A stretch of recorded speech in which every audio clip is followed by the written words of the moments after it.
बुद्ध के संग सबके लिए खुले रहते थे। सब उनके शिष्य बनना चाहते थे।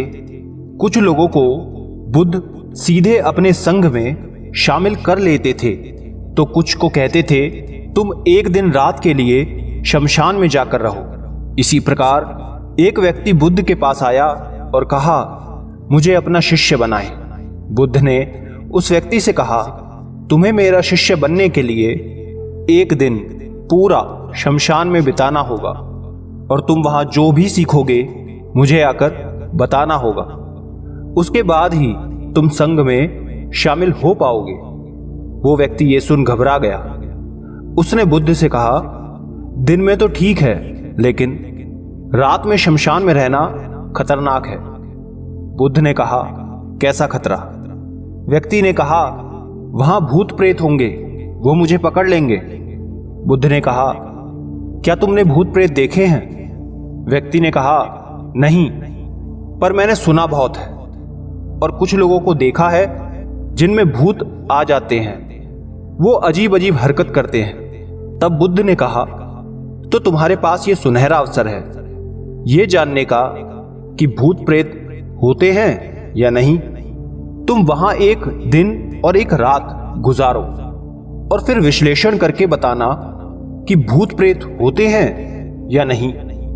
अगर तुम्हें वो मिल जाएं, तो तुम उनका विश्लेषण करना कि वो कैसे होते हैं, और अगर नहीं मिले तो तुम ये भी जान पाओगे कि वो नहीं होते। तुम घबराना मत। वहां जो भी घटना होगी तुम मुझे उसे आकर बताना। व्यक्ति ने कहा, ठीक है गुरुदेव, अगर आप चाहते हैं तो एक पूरा दिन और रात मैं शमशान में गुजार लूंगा। बुद्ध ने कहा, ठीक है, अभी तुम आश्रम में आराम करो और कल सुबह ही शमशान के लिए निकल जाना। बुद्ध ने अपने 4 शिष्यों को कहा कि वो व्यक्ति कल शमशान जाएगा, तुम उसके पीछे जाना और उस पर नजर रखना, उसका ध्यान रखना, पर याद रहे उसे ये बात पता ना चले कि तुम उसके पीछे गए हो। अगले दिन वो व्यक्ति बुद्ध के पास गया और बोला, जैसा आपने कहा था मैं शमशान के लिए निकल रहा हूं। बुद्ध ने उस व्यक्ति से कहा, ठीक है, अब तुम जा सकते हो। वो व्यक्ति शमशान गया। अगले दिन वो व्यक्ति बुद्ध के पास आया। बुद्ध उसे देख मुस्कुराए और बोले कि तुमने एक पूरा दिन पूरी रात वहां गुजारी, तुमने क्या देखा और सीखा? व्यक्ति ने कहा, मैं वहां सुबह सुबह गया। कुछ देर बाद मैंने देखा कि कुछ लोग एक अर्थी लेकर आ रहे हैं। कुछ लोग सामान्य थे तो कुछ लोग बेहद खुश थे। वो कह रहे थे कि उस व्यक्ति ने अच्छे कर्म किए हैं, ये बहुत किस्मत वाला है। उस बुजुर्ग के बेटे ने अपने पिता की चिता को अग्नि दी।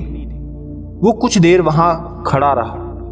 उसके बाद एक एक करके सब लोग जाने लगे। थोड़ी देर बाद वहां 2 और अर्थी आईं, जिसमें एक अर्थी किसी अमीर व्यक्ति की थी जो बहुत सजी धजी थी। उसमें बहुत सारे लोग थे, जबकि दूसरी किसी गरीब व्यक्ति की थी जो बेहद साधारण थी। उसमें कुछ ही लोग थे। अमीर व्यक्ति की चिता चंदन की लकड़ी पर जलाई गई, जबकि गरीब व्यक्ति की साधारण लकड़ी से। पहले अमीर व्यक्ति की चिता को जलाया गया क्योंकि वो अमीर था, जबकि बाद में गरीब व्यक्ति की। थोड़ी देर बाद दोनों व्यक्ति की चिता को जला दिया गया। उसके बाद सभी लोग वहां से चले गए, लेकिन मैं वहीं खड़े उसे देखता रहा। बुद्ध ने कहा, तुमने उनकी चिता को देख क्या समझा? व्यक्ति ने कहा, बुद्ध दोनों की चिता समान थी। दोनों के शरीर उस चिता में जल भी एक साथ रहे थे। उसके बाद दोनों उसमें जल गए। अंतिम में जो बचा वो भी एक जैसा ही था, उसमें कुछ अलग नहीं था। हे बुद्ध, उसके बाद वहां एक स्त्री की अर्थी आई।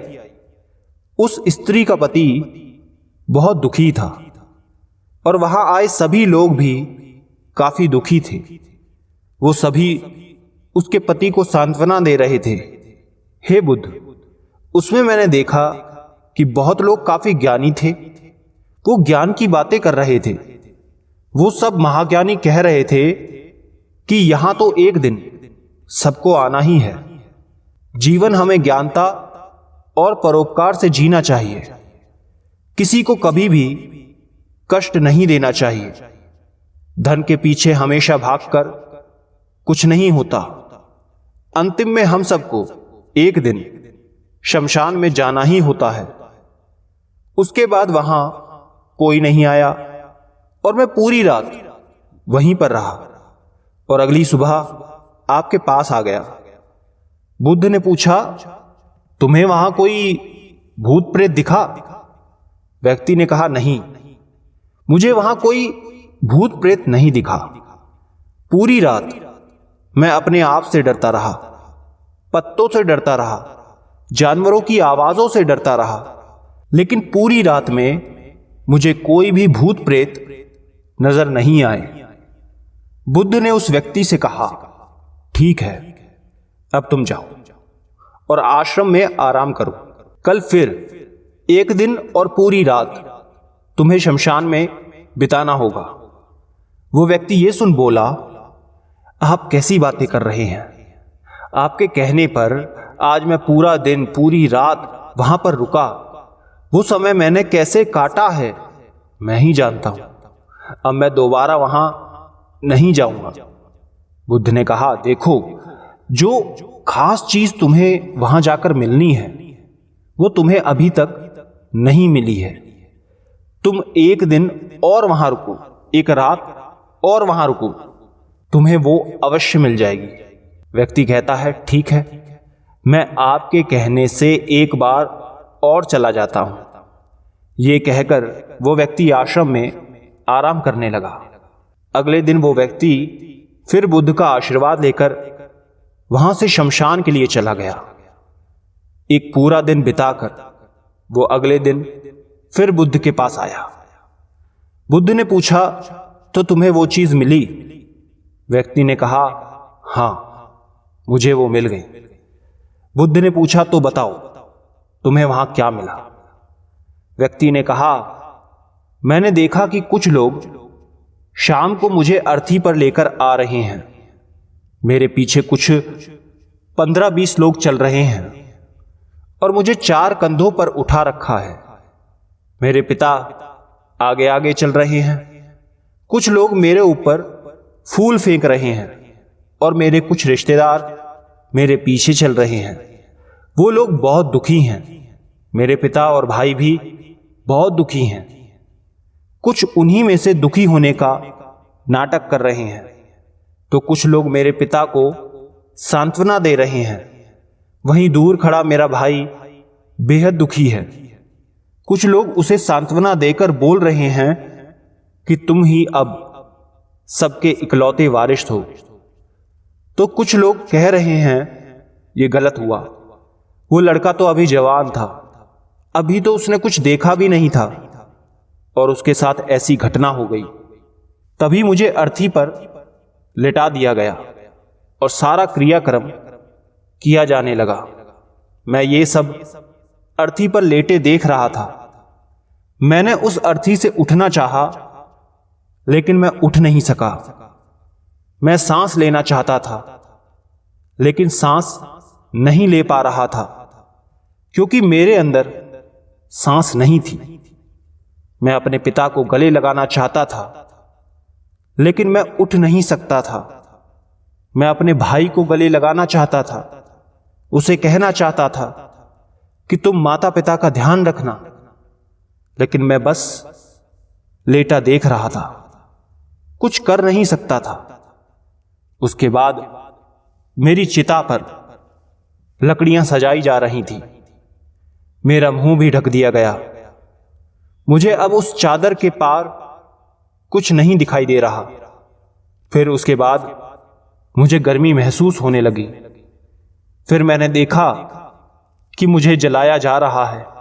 मेरे हाथ पैर जलने लगे, मेरी हड्डियां, खाल सब जलने लगी।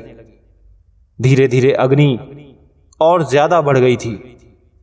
मैं वहां से उठना चाहता था, मेरा दम घुट रहा था, मैं सांस लेना चाहता था, लेकिन मैं ऐसा कुछ नहीं कर पा रहा था। मैं उस अग्नि में पूरी तरह खो गया।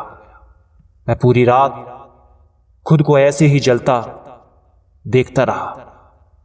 मैंने देखा कि अंतिम रूप से मेरे पास केवल मेरी राख ही बची हुई है। उस पूरी रात ना तो मैं डरा, ना ही मुझे डर का एहसास हुआ। पता नहीं कहां मैं पूरी रात खोया हुआ था। और सुबह होते ही मैं आपके पास आ गया। बुद्ध मुस्कुराए और बोले कि अब तुम संघ में शामिल हो सकते हो, और वास्तव में ध्यान और ज्ञान होने के लिए ध्यान का बीज अंदर होना बहुत जरूरी है। वो बीज तुम्हें वहां कल रात मिला, जब तुमने जाना कि वहां सब कुछ नश्वर है। इस दुनिया में सभी व्यक्ति शमशान में जाने के बाद ये तो देख लेते हैं कि सभी को वहां जाना है, लेकिन जैसे ही वहां से बाहर निकलते हैं वो ये सब भूल जाते हैं और फिर अपनी जिंदगी वैसे ही जीते हैं, वैसे ही कर्म करते हैं, वैसे ही अधर्म करते हैं, वैसे ही लालच करते हैं और वैसे ही क्रूरता दिखाते हैं। और जैसे ही शमशान में जाते हैं सब धार्मिक हो जाते हैं। पहली बार जब तुम शमशान में गए तो तुम भी उन्हीं ज्ञानी व्यक्तियों की तरह थे, जैसे कि वहां सभी महाज्ञानी व्यक्ति आते हैं। और जैसे ही तुम दोबारा वहां गए और आज वापस आए हो तो तुम्हारे अंदर भी ज्ञान का बीज उत्पन्न हो गया है। हम तब तक जीवन को नहीं समझ सकते जब तक हम मृत्यु को नहीं जानते। जो व्यक्ति बीमार है वही स्वास्थ्य के महत्व को समझ सकता है। जो ध्यान का बीज तुमने कल रात पाया, अब उसे तुम्हें लक्ष्य बनाना है, और ऐसा विशाल लक्ष्य तुम्हारे अंदर उत्पन्न होगा जो सभी को ध्यान की छांव से परिपूर्ण करेगा। दोस्तों, आपने क्या सीखा इस कहानी से कमेंट में लिखकर जरूर बताना। धन्यवाद।